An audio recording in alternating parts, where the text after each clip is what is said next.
What is up, my musical friends, and welcome to the next episode in our epic Ableton 11 Ultimate Tutorial series. And as always, before we dive in, let's start off with a quote. A little thought of the day, if you will, to help keep you inspired and motivated. You got this. And the quote is by Scott Adams. Creativity is allowing yourself to make mistakes. Art is knowing which ones to keep. And I love this quote because creativity is largely getting out of your own way and getting out of your self-judgment, your self-doubt, your self-limiting fears, and just allowing yourself to be expressive, allowing yourself to experiment, allowing yourself to try new ideas without hesitation, without getting down on yourself.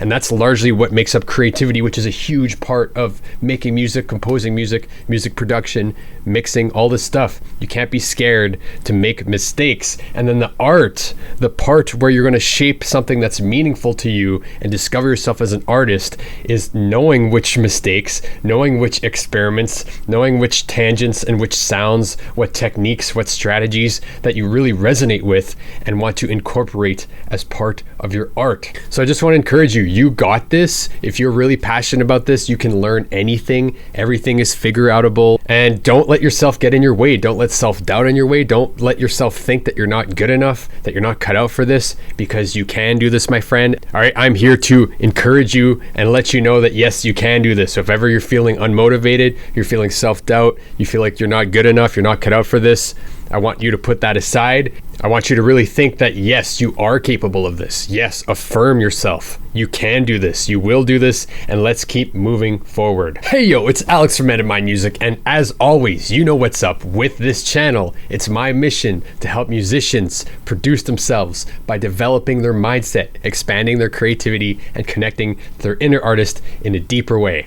And in today's video, we're going to dive a little bit deeper into looking at devices and the device view and effects, and kind of getting to know that part of Ableton a little bit deeper.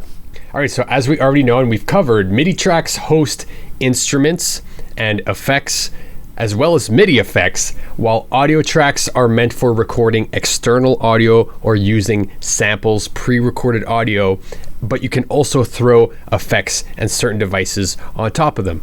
All right, so if we look at our browser, you'll actually get a bird's eye view of what types of effects and devices are built into Ableton and are available for you to explore. All right, so we have our sounds, and sounds are basically a bunch of presets. All right, so these are a bunch of sounds that Ableton has designed, a bunch of presets that span all of these different types of sounds, like basses, booms, guitar, mallets, orchestral stuff, pads, strings, pianos, the list goes on. And what these are a combination of instruments, effects, MIDI effects, whatever it may be, as one sound built into a bunch of different categories. All right, if you move down, drums are pretty self-explanatory.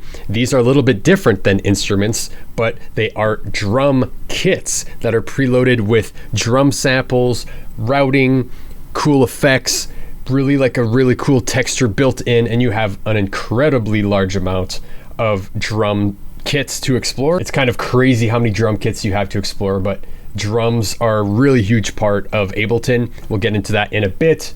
You have instruments. Now, instruments are the core foundation that all of the presets that are built in your sounds folder, most of the sounds in here are built from certain instruments with effects and a bunch of stuff built on. So these are the instruments that you have in Ableton.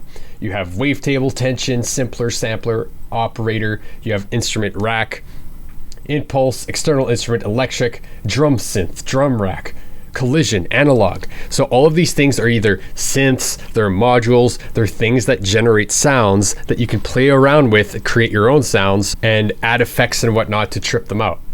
All right, audio effects, as we covered, are like things that you'll throw on top of an instrument to either add reverb, add delay, to add some filtering, to EQ it, to compress it, anything under the sun. It's an effect that you put on a sound or a device, and this works for both MIDI and audio tracks, as opposed to instruments, drums, and sounds will only work with MIDI tracks. So MIDI effects are effects that actually will play with the incoming MIDI signals and the MIDI data that you have on a MIDI track, so they just work with MIDI tracks. However, there's some really cool stuff that you can do with MIDI effects. All right, so just like we saw before, any device, any instrument, any effect, any MIDI effect that you want to put on a track, you can simply click and drag it to that track, or you can select a track and then double click the item that you want to load. All right, so with this MIDI track selected, let's go ahead and load up a sound. All right, let's load up a pad of sorts. Let's find one of these that we like.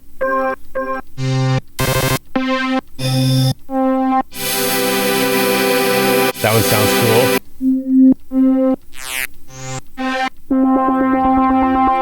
All right, let's go with this. So with our MIDI track selected, once again, let's double click on the sound. All right, so you'll notice that once we loaded this sound, that this whole whack of devices got loaded into our track, into what is called the device view, right? And you can toggle this on and off here. And the device view is very important because it hosts all of the sound generation and sound manipulation devices on a track. All right, this looks like a lot because this is a preset that somebody else has designed. So we have some macro knobs here, which you won't get into right now, but these are basically master controls that control various things within this instrument. Right, we have an arpeggiator so that if I hold a chord on my MIDI controller, it will trigger all the notes of the chords one after the other. So let's try that.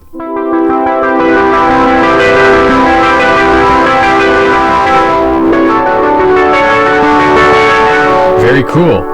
Right, then we have this other device going into this other device going into this delay effect. There's a lot going on here, and we're not going to go into all of these things in detail. We'll do that at later videos, but I just want you to conceptualize what's going on here is that the signal is coming from your MIDI device, going to your MIDI track, and then it is going from left to right through all of these devices to then generate the sound that we hear.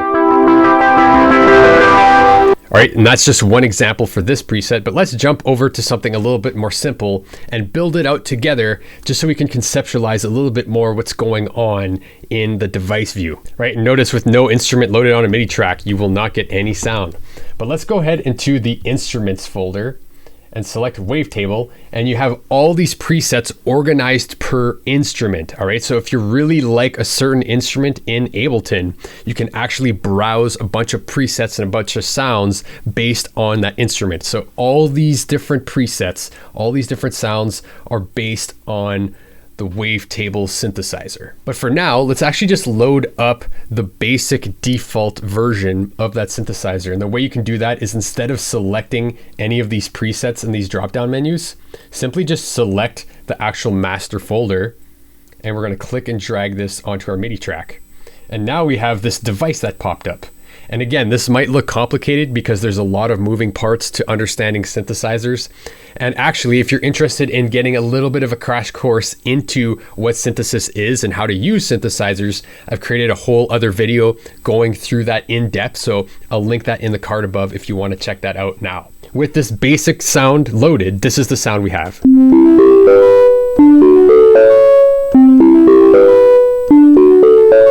All right, so the sound is quite basic, but this is the default setting for this particular instrument.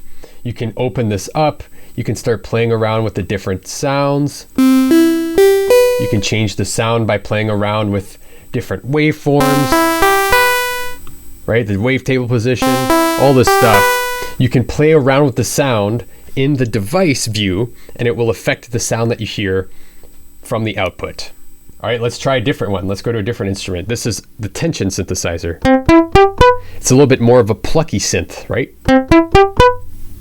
So all these instruments have different sounds. Let's go to operator.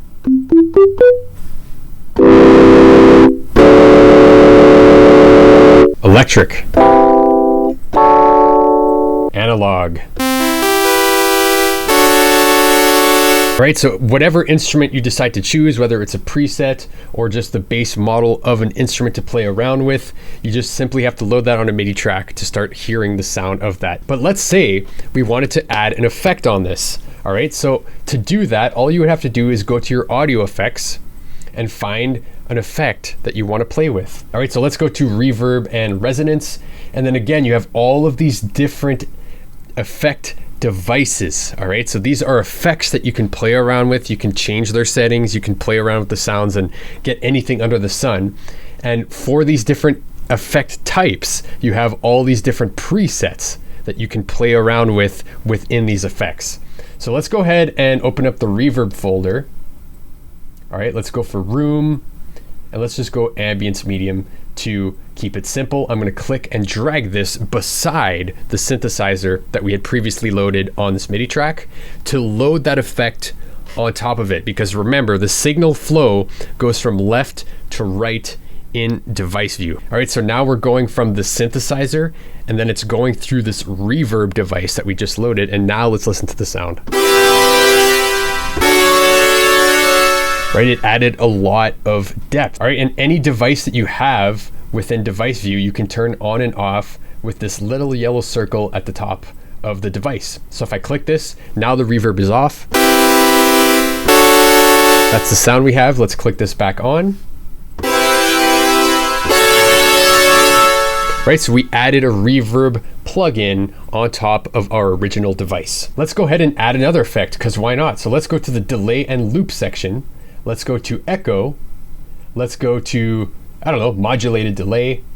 And let's go with climbing flange. I'm gonna click and drag this beside our other effect. Now we have an effect going into a different effect. Right, and then you can change the amount of the effect with any dry wet knob. So the dry wet knob is basically the balance of the original signal mixed in with the effect. At 0%, there's no effect happening. At 100% of the signal is being affected. So I'm probably gonna want something more subtle, turn it down. Same with this reverb, let's turn it way down. And that's one of the main controls that you'll see in devices. And keep in mind that you can reorder any devices as you want. Let's say I wanted the flanger to happen first and then go into the reverb. Well, I could double click on this and drag it in front of this reverb. And now the synthesizer is going into the flanger and then going into the reverb. You'll notice that in this box it says drop audio effects here. So if ever you want to add more effects to the sound you're working on, you just have to click and drag whatever effect you want onto the track and place it wherever you want it in your effect chain. All right, for now, let's actually jump over to some drums and load up a drum kit. All right. So let's load up this drum kit. So I'm just going to double click on this, and it's going to take over what we had going already on our MIDI track, and I replaced it with what is called a drum rack. And a drum rack is basically another built-in instrument in Ableton. However, this one, instead of being a synthesizer, it's loaded with a bunch of samples that you can play with a MIDI controller. So depending what pad I hit on my controller now I'm going to be triggering any one of these samples. There's 16 of them here. Okay, so depending which one I hit on my pad, I get a different sound.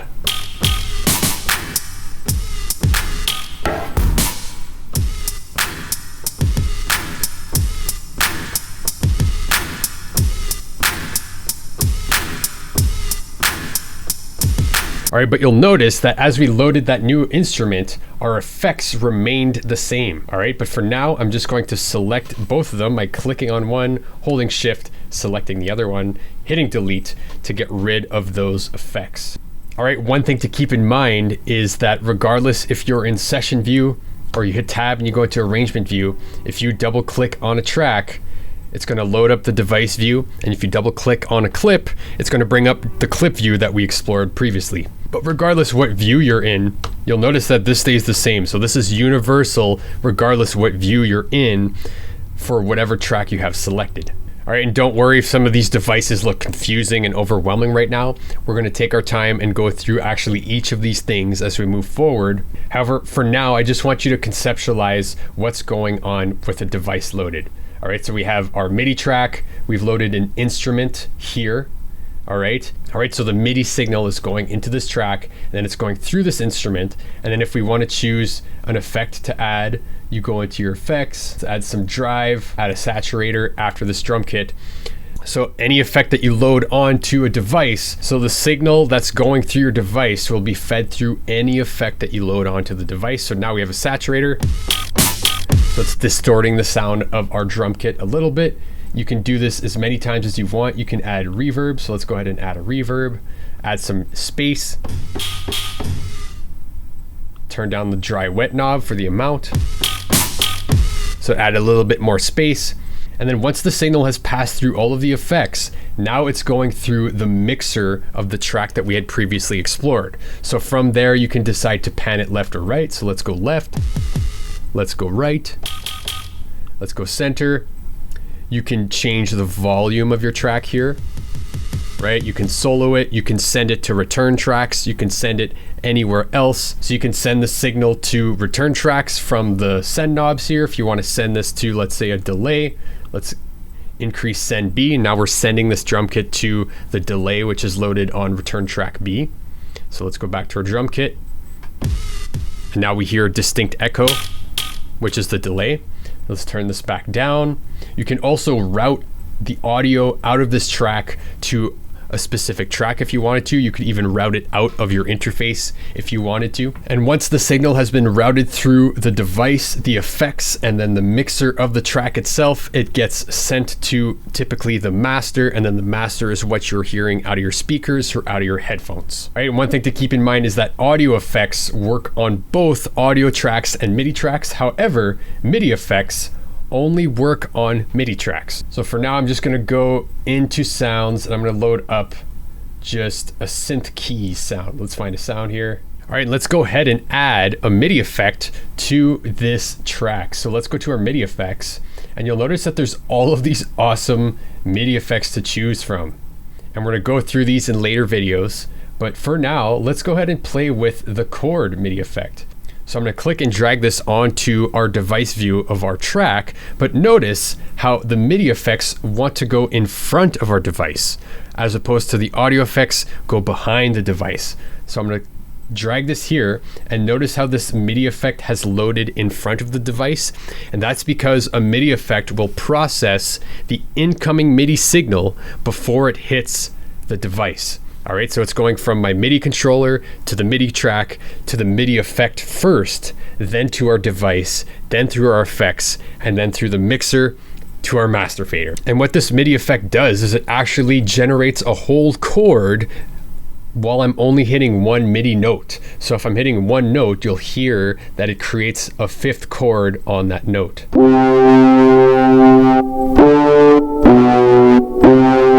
Right, so I'm just hitting one note there and it's creating a chord. You can go in here and you can add more intervals. So let's add another interval to this chord. I'm just pressing one button on my MIDI controller. Right, and you can keep adding more intervals as you see fit. This might sound crazy. That's pretty colorful. All right, and finally, just keep in mind that plugins are the same thing as instruments, devices, audio effects, even MIDI effects. However, they are just third-party pieces of software that are not native to Ableton. So if you download plugins from the net, or if you've purchased some plugins online, you're gonna wanna install them to your computer, and then you'll find them in this folder. And again, it's just like any other device. You click and drag it onto a track you want, or with a track selected, double click on that device, and it will load into the device view, and then you can play around with it in this view here. And hey, if you're just getting started with music production and feeling completely overwhelmed by the process, or having trouble finishing projects, or hey, if you just want to get a glimpse inside my personal workflow, I've created a super easy to follow 7-step framework that helps you go from your very first ideas all the way to a finished arrangement, a finished mix, and a finished master, so you can finish tracks and get better and better. It's super handy to have as a printout in your studio. So if you're interested in grabbing that, you can download that in the link below. Hey, and that wraps it up for this video. We covered audio effects, we covered devices, instruments, we covered MIDI effects, and we conceptualized the signal flow of how things work in Ableton. So I invite you to play around with loading devices, loading instruments, load effects, play around with the effects, reorder the effects, add on a MIDI effect, add some effects onto an audio track, and really start to familiarize yourself with how devices work in Ableton, because it is the bread and butter of how this piece of software works. If you can master devices and you can master clip view, you are on your way to mastering this. So if you got value out of this video, go ahead and smash that like button. If you want to stay notified as to the next videos in our series, go ahead and hit that subscribe button. And hey, if you know anybody else who's a musician or is super into music and would really benefit from learning the software and learning some production techniques so that they can get their ideas out of their head and into the world, go ahead and share it with them, because the more the merrier. I'd love to have more people on the series so we can have a conversation back and forth, so we can cover the things that you want to see in the future. And speaking of things in the future, let me know what you want to see coming down the line in the series, or if you have any questions pertaining to what we've already covered so far in the series. I'd love to have a conversation down below about your music, about your goals, where you're headed. So leave a comment down below. Let's start a conversation. And until the next video, we'll see you later.